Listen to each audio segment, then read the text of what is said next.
Chandler saying he can go all day.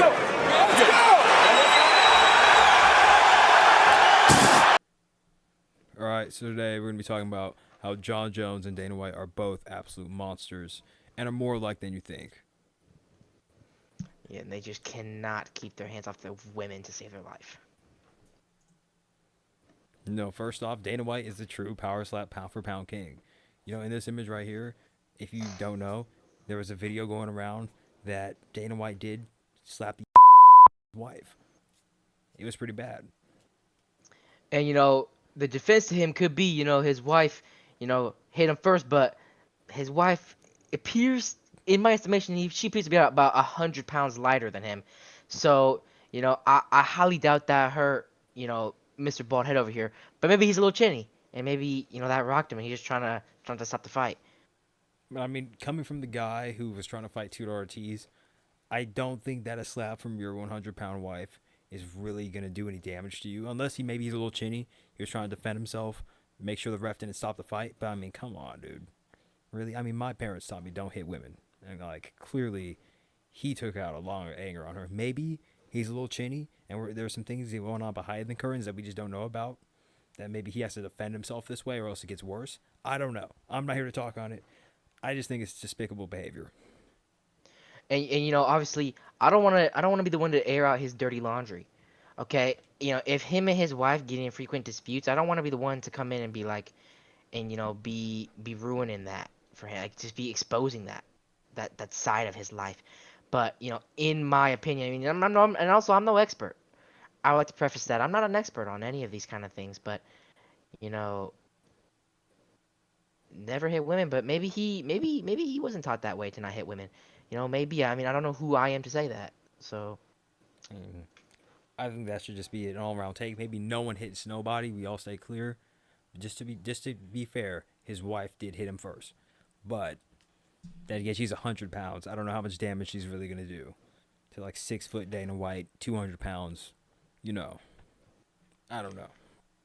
again, unless Dana is a chinny man. Yeah, and he's just defending himself. But I mean, come on, But right? hey, you never know. Maybe that was a big shot that she gave him. You Maybe. never know. Maybe he's like he was trying to take evasive action and just happens sometimes. Right. Next up, we got the Jon Jones incident. We all know it. We all hate him, and we all hate the incident.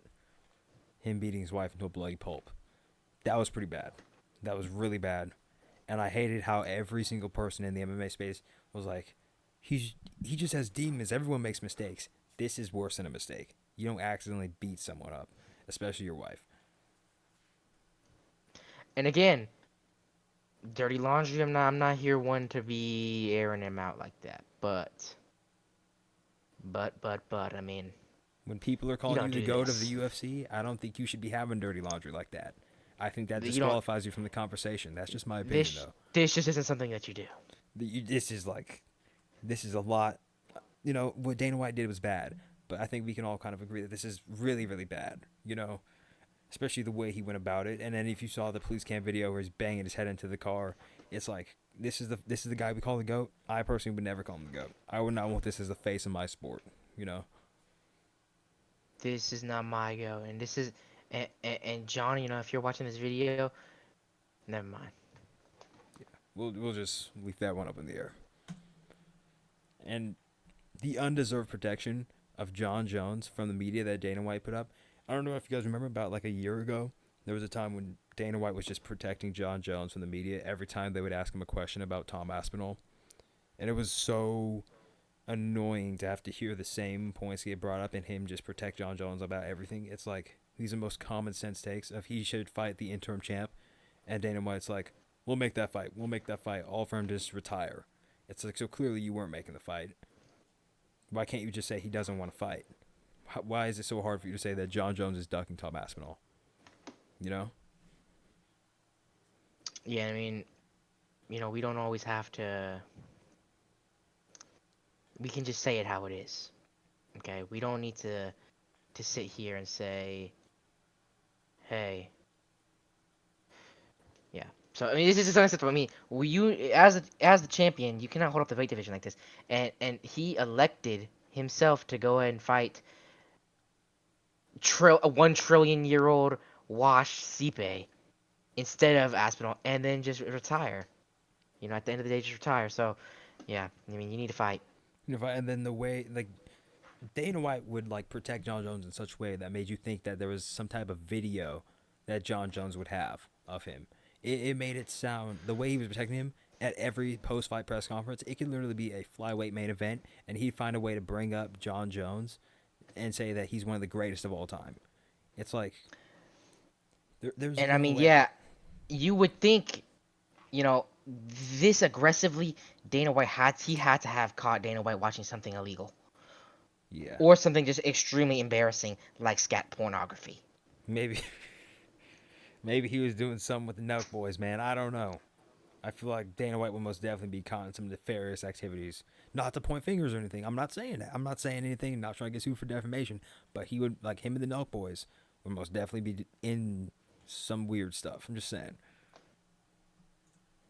John Jones, we've all seen the MMA Guru videos.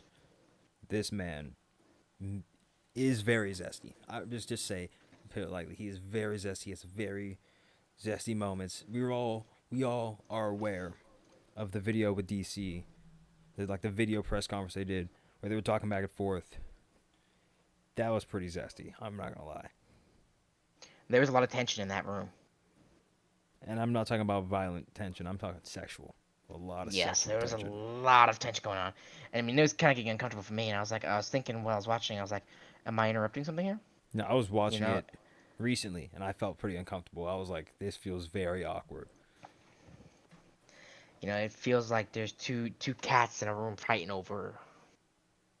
Some. over one piece of food, and we all know what I'm referencing here with the piece of food. I mean, this makes you think. The way that Dana White was protecting John Jones, and with how zesty John Jones acts, maybe there's something there. I'm just saying, maybe there's something there. And if there is something that maybe John Jones and Dana White have a future in gay pornography. Possibly. I would not be surprised if they did. Both of these guys ruined Tom Aspinall's career. I mean, dude, the way that John Jones halted Aspinall's career because he just would not want to vacate that belt, was too scared to give it up, too scared to fight Tom. It was just horrible. Because honestly, this was when Aspinall was just destroying everybody, and we got one fight during his interim title reign when we should have just had him and John Jones fight, but instead we got John Jones versus Stipe Miocic. And then I'm sorry, but I got to call out Joe Rogan talking about he invented a spinning wheel kick at the age of 37. Come on, dude. He's been doing that forever. Someone like Joe Rogan should know that, but yeah. And I mean, inventing a spinning wheel kick. I mean, we're acting like we haven't seen what Mauricio Rufy did to King. I mean, this is outrageous that we're saying that he invented the spinning wheel kick But I don't think at they're the age of saying he invented. 37. He added it to his arsenal at 37. Added it to his arsenal. I mean, jeez, dude. Jeez, man. Where does the glazing end? And then, dude, the way Dana White acted after Tom Aspinall got his eyes absolutely gouged out by Cyril Gahn. Come on, dude. Dude, the way that he acted like Aspinall just quit because the fight was too hard. Dude, he got blinded. He literally could not see. Like, I mean, I guess you could say, he was losing that first round, but that was the first round, and I mean, that was a brutal eye gouge. So, I mean, I, you know, anyone that's watching this video, in myself, you know, other man in the video here, I mean, I highly doubt anyone would be able to continue a mixed martial arts match after getting out gouged like this. And I mean, it that is was deep. That finger is deep that was in the pretty bad. eyeball. It was pretty deep. And I mean, to be honest, there was multiple eye gouges. And then people acted like Cyril Gahn did nothing wrong when he was clearly the one committing the fouls. I think that's just pretty messed up. And for Dana White to act like, Tom Aspinall, if he doesn't want to fight, I can't make him fight. That's on him. It's like, that's not Aspinall's fault. Dude, Gahn needs to be held accountable. And Dana White just like, it's all Tom's fault. Even though he literally robbed him of how many years of his career. But, And sitting there all high and mighty talking about he has an injury. I don't think it's that bad. Dana, I would like to see you get eye gouged like that. I mean, you saw how you reacted after you got hit by your wife. I'd like to see how you react after getting eye gouged in a championship fight. All right, so I think that concludes the video. That's pretty much it. Yeah, that's all we got.